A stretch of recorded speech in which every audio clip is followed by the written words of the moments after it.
Disclaimer. இந்த video எந்த loan app, bank அல்லது ஃபினான்ஷியல் சர்வீஸையும் ப்ரமோஷன் செய்யவில்லை. இது கல்வி மற்றும் பொது தகவல் நோக்கத்திற்காக மட்டும். நான் ஒரு கடன் வாங்கிட்டேன். அந்த கடனை கட்ட முடியாத ஒரு சூழ்நிலை வரும்பொழுது கடன் கொடுத்தவங்க என் வீட்டு வாசப்படியில் நின்று என்னை அவ்வளவு கேள்வி கேட்குறாங்க. என்னால் பதில் சொல்லவே முடியல. ஏன்னா நான் தான் கடன் வாங்கிட்டேன்ல, ஏன் தப்பு தானே திரும்ப கட்டாதது, அவங்க கேட்கறது கேட்டுட்டு இருப்பாங்க அப்படின்ற மாதிரி அவங்களே பிளைம் பண்ணுறாங்க. இந்த எண்ணம் எத்தனை பேருக்குள்ள இருக்குது? இல்லை சிலருக்கு கோபம் வரும், டேய் நீ எப்படா என்னை பற்றி வந்துட்டு இப்படி பேசலாம், தப்பு தப்பாக பேசலாம், நான் உன்னை சும்மா விட மாட்டேன்டா, என்னை நீ பேசுனது நான் உன்னை ஏதாவது பண்ணுவேன்டா அப்படின்ற மாதிரி கோபம் வரலாம். அடிக்கிறதெல்லாம் அதெல்லாம் வேணாங்க, அதெல்லாம் விட்டு தள்ளுங்க, அதெல்லாம் வேணாம். ஃபிசிக்கல் வயலன்ஸ் அப்படின்றது வேணாம். எனக்கு என்ன திட்டத்துக்கு உனக்கு யார் உரிமை கொடுத்தா அப்படின்றது எனக்கு தெரிஞ்சாகணும் அப்படின்ற ஒரு எண்ணம் உள்ளவங்களா நீங்கள் இருந்தீங்கன்னா இந்த வீடியோ முழுமையாக பாருங்கள். RBI ரூல்ஸ் என்னன்றது தெரிஞ்சுக்கோங்க. அதாவது ஒரு லோன் எடுத்து கட்டலைன்னா உங்களை திட்டணும்னு சொல்லி எந்த ரூல்ஸில் எந்த டேர்ம்ஸ் அண்ட் கண்டிஷனில் அவங்க போட்டிருக்காங்க அப்படின்றத பாருங்கள். நீங்கள் லோன் எடுத்திருக்கீங்க, இல்லை எடுக்க போகிறீங்க, இல்லை உங்கள் ஃப்ரெண்ட் யாராவது லோன் எடுத்திருக்காங்க அப்படின்னா இந்த வீடியோ உங்களுக்கானது தான். ஸோ தயவு செஞ்சு இந்த வீடியோ நீங்களும் முழுமையாக பார்த்துட்டு உங்கள் ஃப்ரெண்டுக்கும் இதை ஷேர் பண்ணி கொடுத்துட்டு அவரையும் முழுமையாக பார்க்க சொல்லுங்கள். ஏன்னா நிறைய சுவாரஸ்யமான தகவல்கள் அப்படின்றது இருக்குது. இப்போ இருக்கிற காலகட்டத்தில் நிறைய வந்துட்டு இருக்கு, போர் நடந்துட்டு இருக்குன்றிருக்காங்க. ஸோ அதனால் வந்துட்டு EMI ஏறப்போகுது அப்படின்னு சொல்கிறாங்க. இந்த மாதிரி நிறைய பிரச்சனைகள், தலைவலிகள் அப்படின்றது நமக்கு வரப்போகுது. இதெல்லாம் எப்படி சரி பண்ணுறது அப்படின்றது தான் நம்மளுடைய சேனலினுடைய வேலை. இதை நான் தொடர்ந்து பதிவேற்றம் செஞ்சுக்கிட்டே வரேன். மறக்காமல் நம்ம சேனலை சப்ஸ்கிரைப் பண்ணிவிட்டு நீங்கள் பாருங்கள். ஓகேங்க, முதல் விஷயம் நீங்கள் தெரிஞ்சுக்கோங்க. RBI ரூல்ஸ் நம்ம எல்லாருக்குமே தெரியும். நான் வந்துட்டு ஒரு லோன் எடுத்து கட்டலைன்னா அதை லீகலாக தான் அவங்க வசூலிக்கணும் அப்படின்றது நம்மள எல்லாருக்குமே தெரிஞ்ச விஷயம் தான். RBI அதுதான் சொல்லியிருக்காங்க. அவங்கள திட்டக்கூடாது, அப்யூஸ் பண்ணக்கூடாது, எதுவுமே பண்ணக்கூடாது. அவங்க காசு கட்டலையா, ஸோ சிவில் ரிப்போர்ட் பண்ணுங்க, பெனால்ட்டி போடுங்க. அதுக்கடுத்து ஒரு குறிப்பிட்ட நாள் இருக்குல்ல, அந்த குறிப்பிட்ட நாளுக்கு அப்புறம் நீங்கள் என்ன செய்றீங்கன்னா, ஸோ கம்ப்ளைண்ட் கொடுங்க. கம்ப்ளைண்ட்னா கோர்ட்டுக்கு போங்க. கோர்ட்னா நீங்கள் டேரெக்டாக போய்ட்டு போலீஸ் ஸ்டேஷன் போய்ட்டு, சார் இந்த மாதிரி காசு வாங்கி தரல சார் அப்படின்ற மாதிரிலாம் கம்ப்ளைண்ட்லாம் கொடுக்க முடியாது. நான் இதை சொல்கிறது ஃபினான்ஷியல் அட்வைசர்லாம் கிடையாது. ஸோ நான் வந்துட்டு இந்த ஃபீல்டில் இருக்கிற என்னுடைய அனுபவத்தை வச்சு சொல்கிறேன். ஒருத்தர் போய் லோன் கட்டலைன்னா அவர் திருப்பி உள்ள வைங்க, சார் இங்கே பாருங்க சார் என் காசு வாங்கி தரல அப்படின்ற மாதிரி கம்ப்ளைண்ட் கொடுக்கவே முடியாது. இது முழுக்க பார்த்தீங்கன்னா ஒரு கம்பெனியில் நம்ம ஒரு லோன் வாங்கியிருக்கோம். அந்த லோன் வந்துட்டு லீகலாக நம்ம வாங்கியிருக்கோம். நம்ம போய் அங்கேருந்து தூக்கிட்டு வந்துடல அந்த காசை. நான் அடிக்கடி இந்த சொல்லுவேன், நம்ம ஒன்றும் அங்கேருந்து யாருக்கும் தெரியாம யாரும் பார்க்கலையா பாக்கெட்டில் வச்சுட்டு வந்துடல. நம்ம சட்டப்படி கையெழுத்து போட்டு நம்மளுடைய Aadhaar card, PAN card, detail, income proof எல்லாத்தையும் கொடுத்து நீ கட்டுறதுக்கு தகுதியானவா அப்படின்றத கொடுத்து. நான் இந்த இடத்துல இன்னொரு முக்கியமான ஒரு டிஸ்க்ளைமர் சொல்கிறேன். நான் இந்த இடத்துல பேசுறது எல்லாமே சிச்சுவேஷனல் டிஃபால்ட்டருக்கு மட்டும்தான். இன்டென்ஷனல் டிஃபால்ட்டருக்கு கிடையாது. அதாவது வேணும்னே கட்டாமல் இருக்காங்க அப்படின்னா அவங்களுக்கு கிடையாது. நான் என்னால் முடியலைங்க, என்கிட்ட காசு இல்லைங்க, நான் வந்துட்டு இந்த மாதிரி ஸோ ஒரு இதில் மாட்டிக்கிட்டேன், நான் எனக்கு வருமானம் இல்லை, வேலை போயிடுச்சு, இந்த மாதிரி ஏதாவது ஒரு சூழ்நிலை இருக்கு, இல்லை எனக்கு விபத்தாயிடுச்சு, இந்த மாதிரி சூழ்நிலையில் இருக்கிறவங்களுக்கு தான் நான் சொல்கிறேன். அப்போ இந்த மாதிரி வந்துட்டு இன்டென்ஷனல் டிஃபால்ட்டராக இருந்தால் திட்டலாமா அப்படின்னு கேட்டிங்கன்னா அதுவும் கூடாது தான். அதுவும் வந்து பண்ணக்கூடாது தான். ஒரு லோன் எடுத்து கட்டலைன்னா இந்த மாதிரி அடாவடிலாம் பண்ணக்கூடாது. மிரட்டுறது, திட்டுறது இந்த மாதிரிலாம் எதுவும் பண்ணாமல் டீசெண்டாக பேசி டீசெண்டாக அவங்கள்ட்ட காசு கொடுத்து அதை பேசி வாங்கினோம், அது வேறு விஷயம். ஸோ அப்போ RBI என்ன சொல்லுது, இந்த நேரத்தை அவங்க வீட்டுக்கு போ, ஆள் இருக்காங்களான்னு பார்த்து பொறுமையாக பேசி, அவங்க இருந்தாங்கன்னா அவங்கள்ட்ட பேசு, இல்லை வீட்டில் எங்கே இருக்காங்க என்ன மாதிரி கேட்டுட்டு வந்துரு, பேங்க்லேருந்து வந்திருக்கேன், இந்த மாதிரி லோன் விஷயமா வந்திருக்கு அப்படின்னு சொல்லிட்டு வந்துரு அப்படின்னு. ஆனால் இதை கூட சொல்லக்கூடாதுன்றாங்க. நான் DRI சர்டிஃபிகேட் இதே இடத்துல இருந்தால் DRI சர்டிஃபிகேட்டு வெப்பில் வந்துட்டு, அதாவது நம்ம ஸ்கைப்பில் தான் வந்துட்டு ஜாயின் பண்ணாங்க. 6 மாதம் கிட்ட கோர்ஸ் அப்படின்றது போயிட்டு இருந்துச்சு. ஒரு நாளைக்கு காலையில் 10 மணிக்கு ஆரம்பிச்சோன்னா சாயந்தரம் வந்துட்டு 6 மணி வரைக்கும் அந்த கிளாஸ் அட்டன் ஆகும். மதியம் 1 மணி நேரம் வந்துட்டு பிரேக், அவ்வளோதான். படுத்து தூங்கிட்டு அதுக்கப்புறம் நம்ம வேலையை பார்க்கணும். ஒரு இவ்வளோவும் 6 மாதம் நான் வந்துட்டு அந்த கிளாஸ் அப்படின்றத அட்டன் பண்ணி அதுக்கப்புறம் நம்ம RBI எக்ஸாம் வைப்பாங்க. அந்த எக்ஸாம் போயிட்டு அந்த சிஸ்டமில் வந்துட்டு என்ன பண்ணுவாங்கன்னா டிக் பண்ணும். அதாவது ஒவ்வொரு ரூல்ஸ் இருக்கும். கலெக்ஷன்னா நீ சட்டையை பிடிச்சி வாங்குவியா, இல்லை வந்துட்டு முடியை பிடிச்சி வாங்குவியா, அந்த மாதிரிலாம் கேட்க மாட்டாங்க. RBI அதாவது வந்துட்டு ஒரு ஃபார் எக்ஸாம்பிள் சொல்கிறேன்னே, நான் ஒரு FDனா என்ன, அந்த FDக்கு மினிமம் எத்தனை நாள் வந்துட்டு டென்யூர் டேட் இருக்குது, மேக்ஸிமம் எவ்வளோ இருக்குது அப்படின்றத கேட்பாங்க. எப்படின்னா ஃபிக்ஸட் டெபாசிட்டர் அப்படின்னு சொல்லுவாங்க. மினிமம் 7 நாளில் இருந்து மேக்ஸிமம் 10 இயர் அப்படின்றது இருக்குது. மேபி இப்போ அப்டேட் ஆகிருக்கும்னு நினைக்கிறேன். ஆனால் இல்லை அப்டேட் ஆகல, அதே தான் இருக்குது.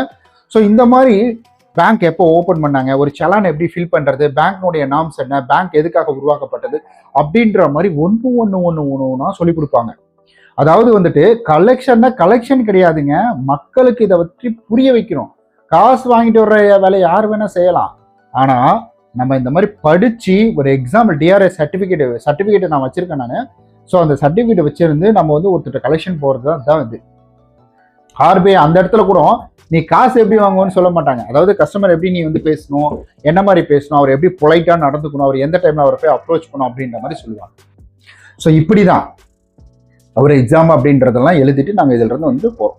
இப்படிதான் வந்துட்டு ஒருத்தர் வீட்டுக்கு போகக்குள்ள இந்த டைமுக்கு வந்துட்டு 7 to, அதாவது இப்போ வந்து மாத்திருக்காங்க. முதல்ல 7 to 7 இருந்துச்சு, அதுக்கப்புறம் 7 to 8 அப்படின்றது மாத்தினாங்க.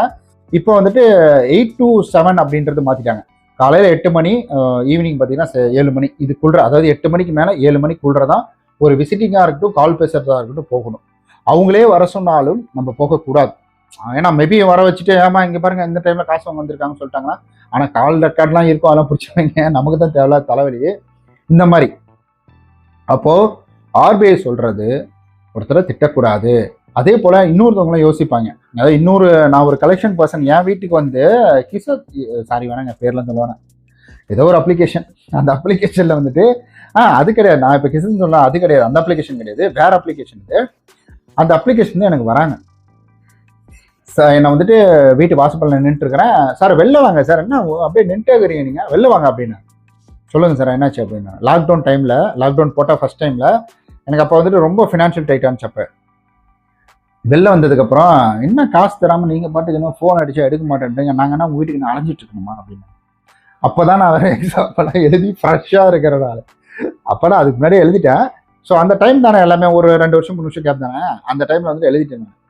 அப்போ ஃப்ரெஷ்ஷாக இருக்கிறேன் நான். அப்போ என்கிட்ட வந்துட்டு இந்த மாதிரி அவர் கேள்வி கேட்குறாரு, ஏன் நாங்கன்னா அலைஞ்சிட்டு இருக்கணும் உங்களை பார்க்கறதுக்கு, சும்மா உங்க பின்னாடி சுற்றிட்டு இருக்கணுமா, எங்களுக்கு 1008 வேலை இல்லையா அப்படின்னு. நான் உடனே கேட்டேன், சரி உங்களுக்கு வேற என்ன வேலை, நீங்கள் யாரு, கலெக்ஷன் பர்சனா, என்ன பக்கெட் பார்த்துட்டு இருக்கீங்க, நான் பக்கெட் 0ல இருக்கிறேன். ஸோ பக்கெட் 0ல இருக்கக்கூடிய ஒரு கஸ்டமரு நீங்கள் இவ்வளோ ரகுடாக பேசவே கூடாது. ஏன்னா நான் இப்போ தான் ஆரம்பத்தில் பண்ணியிருக்கேன், இது ரூல்ஸ் கிடையாது. ஆனால் ஒரு கஸ்டமர்கிட்ட எப்படி அப்ரோச் பண்ணுன்றதுனா, முதல்ல 0லேருந்து கட்டாங்கன்னா இருக்கிற டீட்டெயில் எடுத்து சொல்லணும், சார் கொஞ்சம் சீக்கிரமாக கட்டிடுங்க அப்படின்றது. பிகாஸ் நீங்கள் வந்து ஒரு கலெக்ஷன் பர்சன், கலெக்ஷனுக்காக தான் வந்திருக்கீங்க, இதுதான் உங்களுடைய வேலை. இதை தாண்டி உங்களை சும்மா ஆஃபீஸ்லாம் உட்கார வைக்க மாட்டாங்களே, எப்படி உட்கார வைக்கிறாங்க, ஏஜென்சி தானே, ஏஜென்சி என்ன ஏஜென்சி அப்படின்னு கேட்டார். அப்புறம் ஒரு ஏஜென்சி பேர் சொன்னார், அந்த ஏஜென்சியில் அது மேனேஜர் எனக்கு தெரியும், அவர் பேரை சொன்னார். உங்களுக்கு எப்படி தெரியும் அப்படின்னாங்க.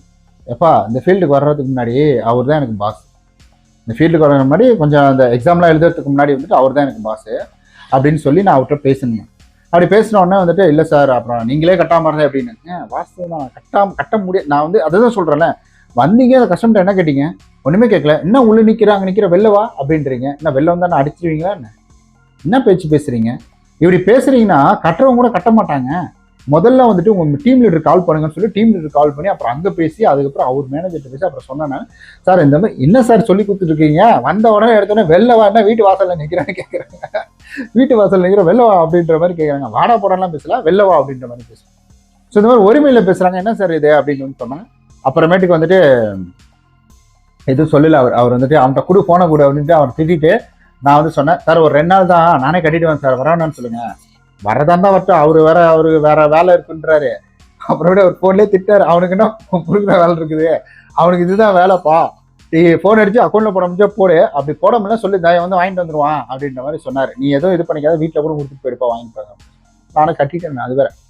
ஸோ இந்த மாதிரி நான் அந்த ஃபீல்டில் இருக்க தெரியாமலே இந்த மாதிரி வந்து ஒரு சிலர் சொல்லுவாங்க, பார்த்தியா அந்த ரூல்ஸில் இருக்கு. அவர் என்ன சொன்னார்னா, இங்கே வந்துட்டு அதெல்லாம் அக்ரிமெண்ட்ல இருக்குங்க, நீங்கள் வந்துட்டு இந்த மாதிரி இப்போ கட்டணும் அப்போ கட்டணும், ஏன்னா அந்த 0 பக்கெட் சொன்ன பற்றி அதெல்லாம் அக்ரிமெண்ட்ல இருக்குங்க அப்படின்ற மாதிரிலாம் சொல்லிட்டு இருந்தார்.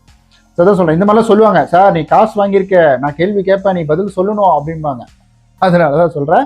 ஸோ ஆர்பிஐ ரூல்ஸை தெரிஞ்சுக்கோங்க. ஆர்பிஐ ரூல்ஸை தெரிஞ்சுக்கணும்னா நம்ம சேனலை தொடர்ந்து ஃபாலோ பண்ணுங்க. யாராவது உங்களை இந்த மாதிரி திட்டானா ஆம்புட்ஸ்மேன்ல கம்ப்ளைண்ட் கொடுக்கலாம். அது எப்படி கம்ப்ளைண்ட் கொடுக்குறதுன்றதை அடுத்த வீடியோவில் நம்ம பார்க்கலாம்.